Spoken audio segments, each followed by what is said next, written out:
Hey guys, and welcome back to my YouTube channel. So today I'm kind of doing an episode on to do with golf. I've been playing golf since I was about 7. I play with a handicap of 4, and basically what I was doing in this range session was trying to work on preventing the pull and the hook shot when hitting a driver off the tee. Now, with a driver, the longest club in the bag, and often golfers at club level will find it hard sometimes to maintain the control with the longer clubs. And what I'm going to try and demonstrate in this range session is working on a couple of moves and a couple of quick tips that I think help me prevent myself from hitting the ball left. Because what I find is often the most sort of shocking and most high scoring shot on the golf course that means you take more shots than you actually need is when you hit the ball left. Most courses you can get a little bit more relief if you have a slight push or a slight slice, whereas with a draw or a hook, if you hit it left, the amount of top spin and how low it goes can often find a lot of trouble very quickly. So what I'm going to try and demonstrate in this episode is obviously some things that I try and do to prevent myself from hooking the ball.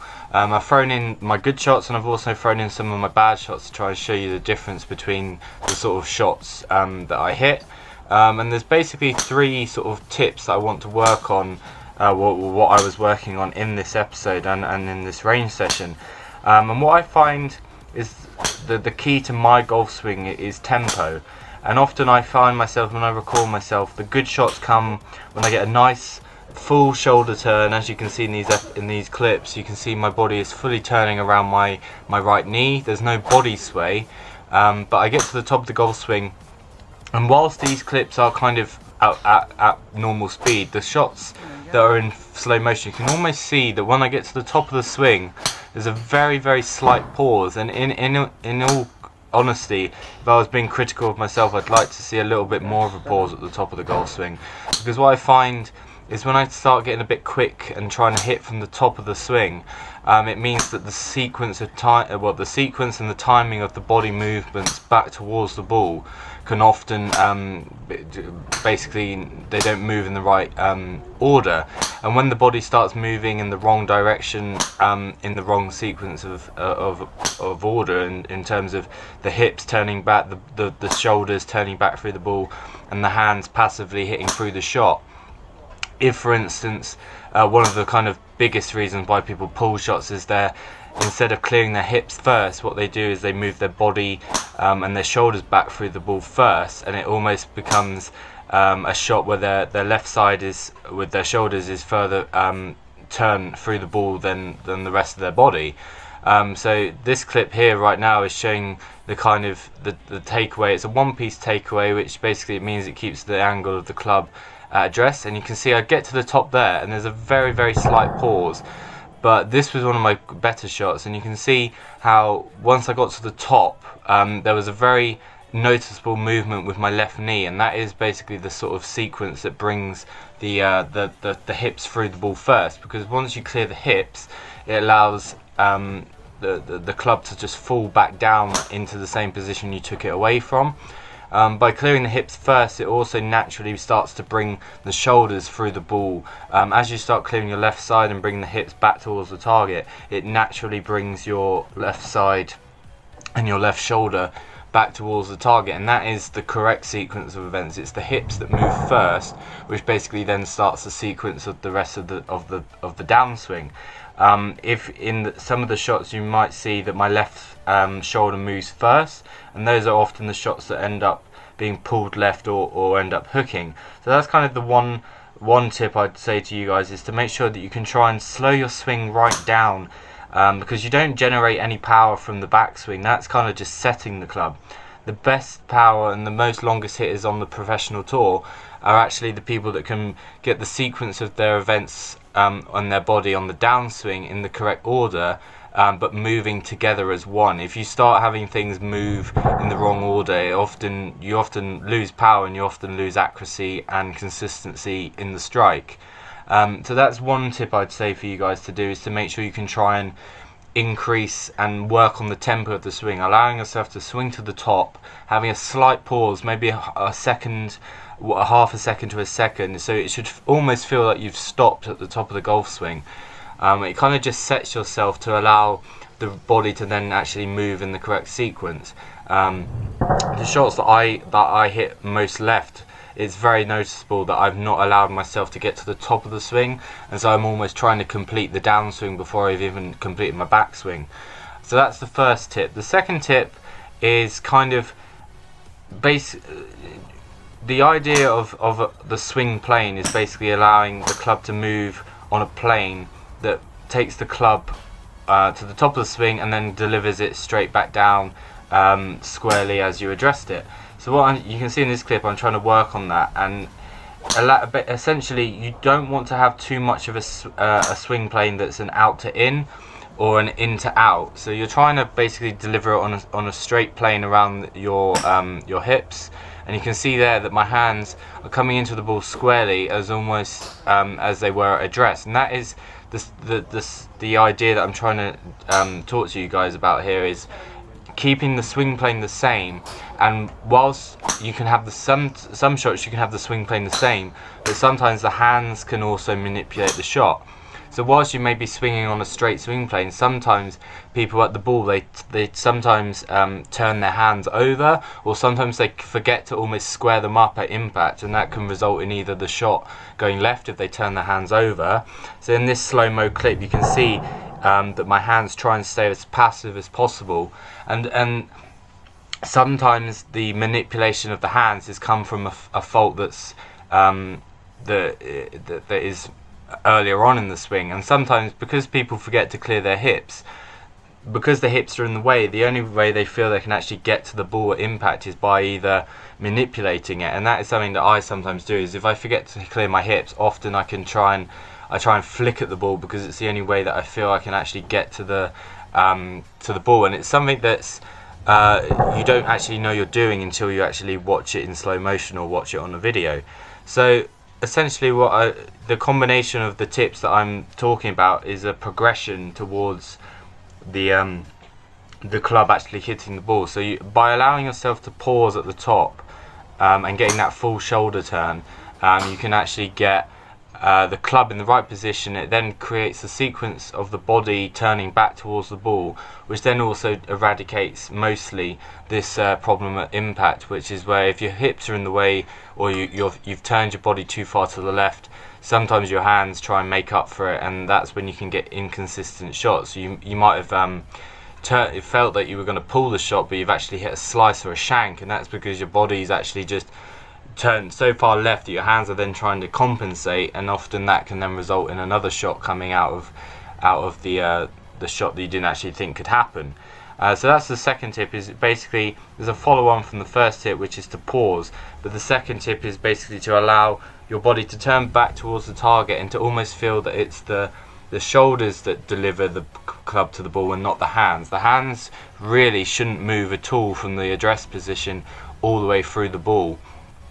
If you start manipulating it with the hands, unless you're deliberately trying to shape the ball, that is when you can create a hook or a slice.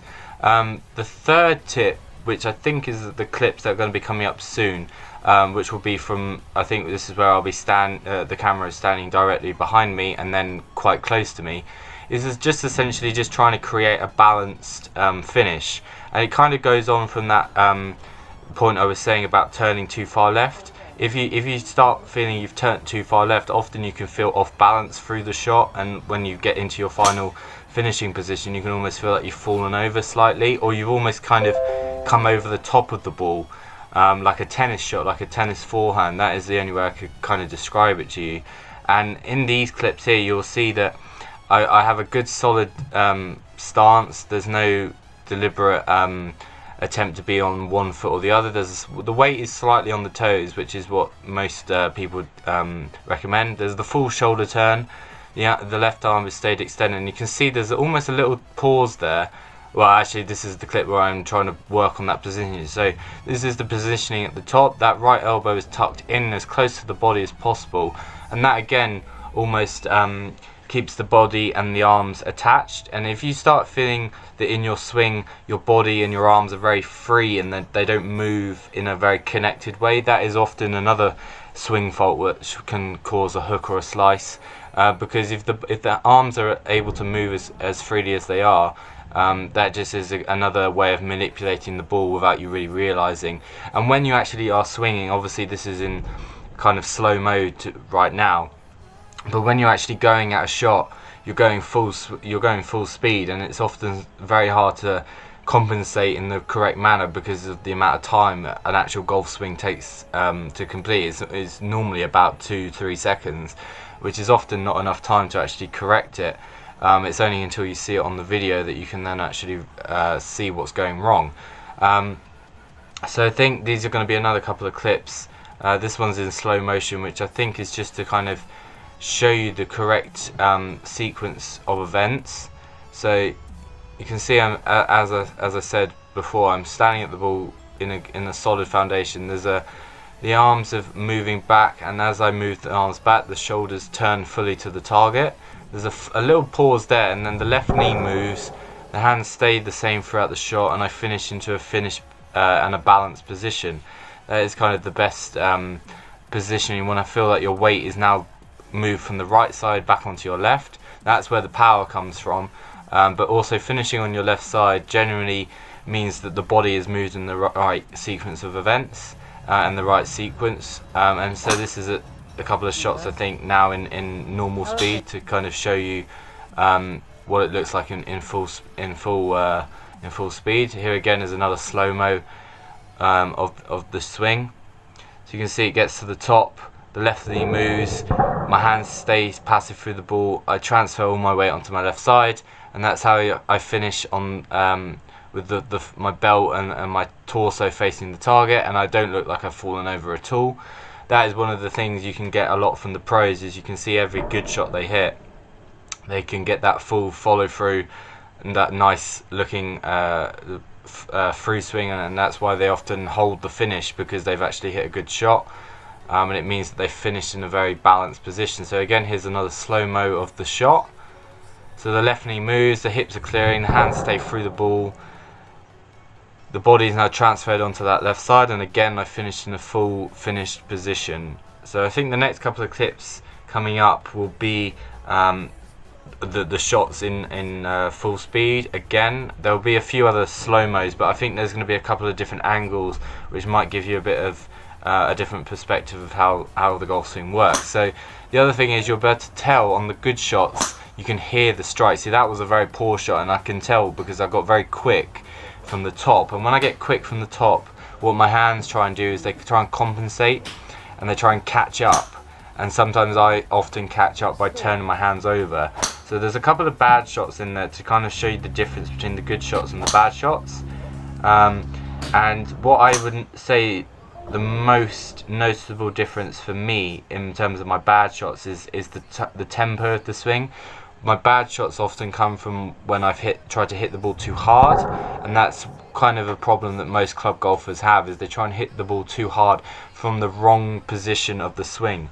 The power needs to almost be turned on as you're getting to the ball. If you try and hit the ball too much from the top, often the sequence of the swing is thrown out of proportion, and then any swing fault that is being thrown in on the backswing is often then produced in the actual the following shot. So the best shots I find, and the best way I think for any club golfer to improve their swing, is to allow the body to get to the top of the backswing and have a little pause, because it allows the body to just set itself, and by setting itself it allows all of the sequence to be basically ready to go in the right order. And if you try and swing from the top, your hands are the things that then almost overtake the body. The golf shot and the golf swing is very much a body shot rather than the hands. None of the long hitters would say where they get their power from is how strong their arms are. It's actually how strong they are with their legs, their hips and their shoulders, because those are the biggest muscles used in the golf swing. And if they would say if they can get the connection perfect with those body parts, that is where the best shots come from and why they're so powerful. So guys, that's hopefully helped you a little bit with the pull and the hook. If you have enjoyed the video, drop a like on the video, and if you're new to the channel, drop me a subscription, and see you guys later.